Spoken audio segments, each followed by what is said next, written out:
Good morning बंधुरा welcome back to my channel. तो आज के सकाल सकाल स्नान पुजो करे एकदम हेलमेट परे बेरिए पड़ছি।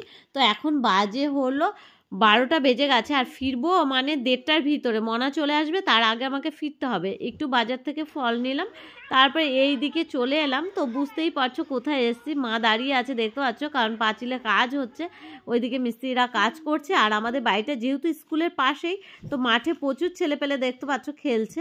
আর আমি তো যেহেতু অনেকদিন পরই এলাম, আসাই হয় না, তো যার জন্য আর আমি দেখিনি। শুনেছি যে পাঁচিলে কাজ হচ্ছে। তো এখানে দেখতে পাচ্ছ মায়ের মুখটা তোমাদের পরে দর্শন করাবো। আমি হাত মুখ ধুতে আবার চলে আসলাম, আবার এবার চলে এলাম উপরে। তো আমার মানে কি বলবো, আর্যবাবু চিনতেই পারছে না পিসিমণিকে। কেন বলো তো, অনেকদিন পর এলাম তো। আর এদিকে মায়ের মুখটা দেখো, মায়ের মুখটা দেখে চলে এলাম ভিতরে। আর মা আবার ভাত বেড়েছে। তো মা করেছিল আজকে ডাল, টক পালং করেছে, আর করেছে পাবদা মাছ, আর ডিম সিদ্ধ আছে, আর একটা 5 মিশালো তরকারি করেছিল, যেটা খেতে না দারুণ ছিল। অনেকদিন পর মায়ের হাতের রান্না। তারপরে একটু ফুল ফুটেছে, একটু দেখলাম, একটা ফটো তুললাম। তারপর বাবা একটা ডাব কেটে দিল, খেলাম। তারপরে চলে এলাম পিঠে নিয়ে বাড়ি। আর কি বলো তো, বাড়িতে আমি জলের জারগুলো রেখে গেছিলাম বলে জলটা ভরে রেখে গেছে, মানে একটা বড় উপকার হয়েছে। আর এইদিকে বাবু চলেই এসছিল। তো আমি আবার ড্রাইভারকে ফোন করে বললাম যে আমার 10 মিনিট লেট হচ্ছে, আমি রাস্তায় আছি, যেহেতু তুমি ওর বান্ধবীর বাড়িতে রেখে যাও।